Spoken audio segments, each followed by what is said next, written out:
Bonjour, bonsoir, bienvenue à tous et à toutes. Je suis content de vous retrouver. Aujourd'hui, on parle de santé masculine, on parle de prostate. C'est un sujet qui est important, c'est un sujet qui touche beaucoup d'hommes et j'ai l'immense bonheur de faire ce direct, de vous présenter ces contenus avec deux amis, deux collègues, les docteurs Daniel Perrault et Jessica Perrault-Bishop, la mère et la fille. Merci d'être là, vraiment. C'est un sujet qui est important. Vous êtes deux médecins de famille, vous rencontrez des gens qui ont des problèmes de prostate ou qui ont des questions liées à la prostate. Donc, on va répondre à ces questions-là. Est-ce que les médicaments peuvent soigner efficacement l'hypertrophie de la prostate? Il y a plusieurs hommes qui nous écoutent en ce moment, qui prennent des médicaments pour l'hypertrophie bénigne de la prostate. Et j'imagine qu'il y en a un ou deux qui se disent, est-ce que c'est vraiment efficace? Est-ce qu'il y a des choses peut-être que je pourrais faire aussi? Mais à la question qui nous est posée par un internaute, on répond quoi, Jessica? Bien, premièrement, avez-vous essayé de gérer les causes réversibles? Hein? Donc, ce qu'on avait discuté dans l'autre partie là, de notre chronique, c'est important en premier lieu. Après ça, si ça n'a pas fonctionné, on peut aller vers des médicaments.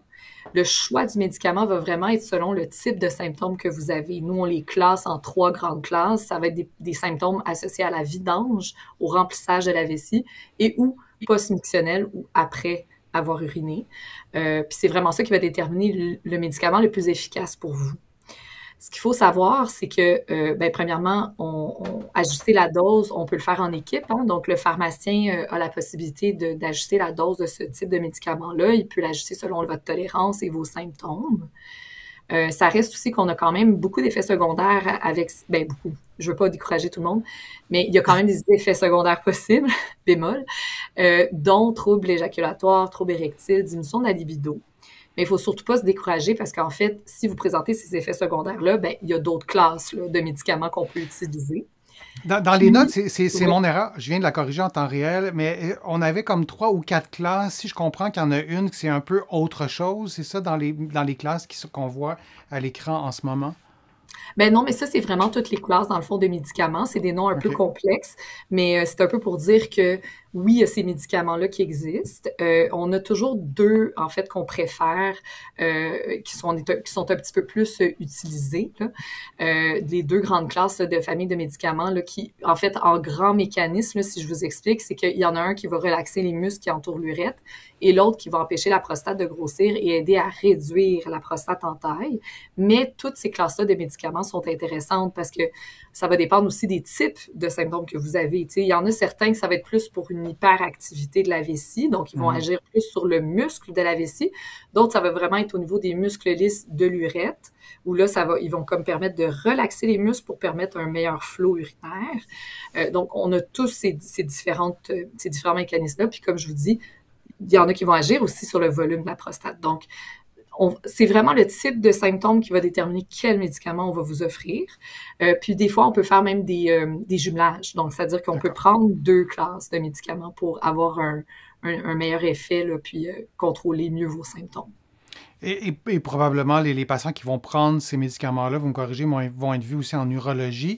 Les hommes qui se posent la question, est-ce qu'on doit attendre longtemps avant d'avoir un effet? Est-ce qu'on a cette réponse-là ou c'est du cas par cas? Ou il faut en discuter avec l'urologue? Ou il y a un laps de temps? Il faut être patient avant que ça fasse effet? Comment ça fonctionne? Ça dépend du type de médicament, mais en général, oui, il faut attendre. Donc, il faut être patient 4 à 8 semaines avant d'avoir le plein effet. Donc, c'est important d'avoir une réévaluation avec votre médecin une fois que le médicament est commencé. Mais comme on dit aussi, le pharmacien est notre super partenaire de soins aussi. Donc, vous pouvez aussi vous adresser à lui pour voir comment évoluent vos symptômes. D'accord. Et est-ce qu'il y a des produits naturels qui pourraient être intéressants aussi dans ce contexte-là? Il y a toujours des produits naturels qui prennent le marché dans toutes les pathologies qu'on peut connaître depuis plusieurs années. Il y a les 3 dont on a pu avoir la liste, c'est le palmier nain.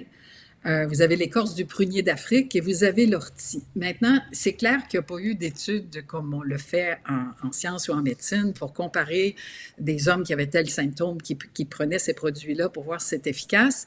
Le bémol que je mettrais, c'est que chacun, si vous prenez un produit naturel, vous le dites à votre pharmacien parce que si vous avez un problème de prostate, probablement que vous avez plus 65, 70, 75 ans, vous prenez des médicaments de toutes sortes et c'est pas parce que c'est naturel qu'il n'y a pas une interaction ou des effets secondaires de produits naturels. Donc, demandez seulement à votre médecin pas le médecin, mais c'est le pharmacien, s'il pourrait y avoir des interactions qui pourraient vraiment vous nuire. Puis, un exemple, si vous prenez le palmier de nain et que vous prenez des anticoagulants, vous pouvez avoir des gros problèmes de saignement, par exemple. L'ortie, il y a une interaction avec la vitamine K et avec le lithium.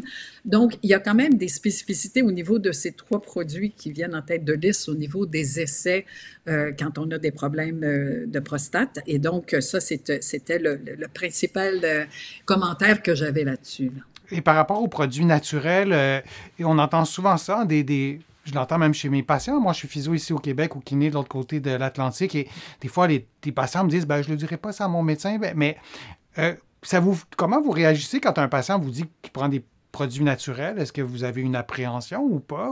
D'où ça vient, cette réticence? Non, wow, non. Non, la réticence, je parle de la réticence des patients. Non, mais Denis, c'est pas ça, c'est parce que il y a 40 ans, j'ai fait beaucoup de chroniques de santé et c'était la même question qui m'a été posée. Ah, oui. C'est-à-dire que les produits naturels, vraiment, toujours eu une curiosité de la part des patients. Puis il y a des bonnes questions qui posent. Puis l'Internet permet de tomber sur des sites qui peuvent donner les avertissements que je viens de vous donner parce que il y a des pathologies qui sont chroniques, il y a des maux qu'on ne peut pas soulager et les patients cherchent à trouver une solution pour les problèmes qu'ils peuvent avoir. Alors, dans ce cas-ci, si, par exemple, quelqu'un a vraiment des problèmes urinaires, des effets secondaires avec une classe de médicaments, le voisin lui dit « Essaie donc ce produit-là », tout ce que je dis, c'est que vous pouvez toujours le prendre à condition de vérifier l'interaction. Mais c'est pas ça ma question, Daniel. C'est pas du tout ça. Ma question, c'est pas du tout ça. Ma question, c'était pas du tout ça. C'était d'où vient la réticence des patients de communiquer à leur médecin de famille qui prennent des produits naturels et moi, je me dis, c'est plus simple que tout le monde soit au courant. Oui. Donc, qu'est-ce qu'on peut dire? Ma question, c'était, en fait, ma sous-question, c'était un peu ça. Qu'est-ce qu'on peut dire aux personnes qui nous écoutent, qui se disent, j'en parlerai pas à mon médecin, j'ai l'impression que ça va le choquer ou tout ça. Qu'est-ce qu'on peut dire?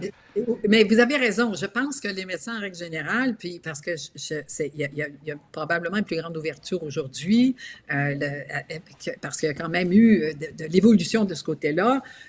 On reçoit toujours nos patients en disant « Ouais, mais c'est pas prouvé. » Alors, on est un peu raide. On change pas vite comme docteur. Mais en même temps, on a besoin d'avoir une certaine certitude que quelque chose peut fonctionner. Donc, là, on est en train de parler évidemment à des gens qui nous écoutent et qui disent « Comment je peux dire ça à mon médecin? » Commencez avec le pharmacien. Le pharmacien, il n'y aura pas... Je pense qu'il n'y aura pas de problème. Votre patient, vous serez instruit sur vraiment ce qu'on a comme réponse. Et puis, si jamais vous arrivez avec votre médecin, je pense qu'il faut le dire. Quand vous arrivez à l'urgence, on vous demande quel médicament vous prenez, puis il faut dire aussi que vous en prenez. Mais ceci dit, on est plus dans... je suis gênée ou je sens mon médecin mal à l'aise et puis je sens qu'il me juge. Je pense que c'est vrai. Je pense qu'on dit, garde, laisse tomber ça, là. Mais c'est tellement un réflexe naturel que je peux très, très, très bien comprendre. Et c'est vraiment un bon conseil d'en parler à son pharmacien. Déjà, c'est lui, entre guillemets, l'expert du médicament. C'est lui qui connaît ce que vous prenez, connaît votre dossier et peut-être même que les produits naturels, vous les achetez là aussi sur place et qui connaît probablement les produits naturels. Donc oui, il y a les produits naturels, les interactions et tout ce que tu nous as présenté aussi comme classe de médicaments, Jessica. Donc, pardon, à la question... Est-ce que les médicaments peuvent soigner efficacement une hypertrophie de la prostate? La réponse, c'est oui. J'imagine que ce n'est pas miraculeux non plus. Il faut continuer à voir son médecin, avoir un suivi là-dessus, puis suivre la condition de près, de voir l'évolution aussi. Merci, Jessica Perrault-Bishop. Merci, Daniel Perrault, de votre collaboration. C'est toujours un grand plaisir de travailler avec vous en amont. Donc, tout ce que vous n'avez pas vu, vous, durant la vidéo, qui ont été travaillés en amont, vous avez travaillé très fort pour préparer ces contenus-là.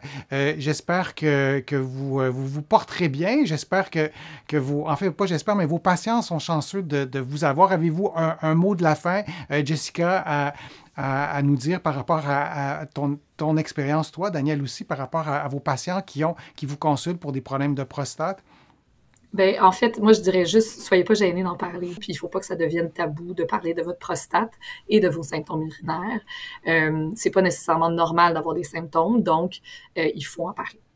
Et Daniel, un mot de la fin par rapport à la santé de la prostate, par rapport au grand sujet qu'on a abordé Oui, bien, aujourd'hui. écoutez, c'est que j'utilise mon âge pour vous dire qu'en médecine, il y a eu énormément d'avancements sur plusieurs sujets, sur plusieurs pathologies, et que même si votre voisin a le même symptôme que vous, ben, c'est bon d'aller vérifier que ça peut être pour d'autres causes que celui de votre voisin, mais je crois que c'est normal que les gens discutent entre eux.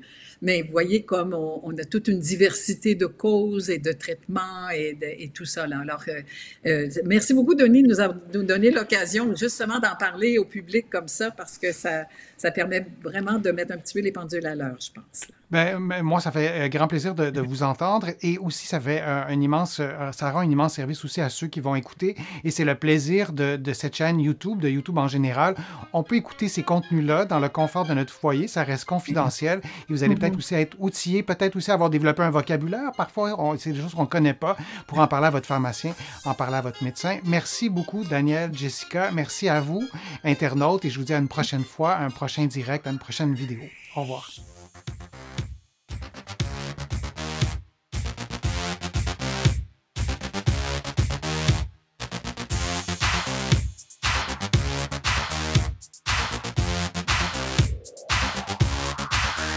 Shh.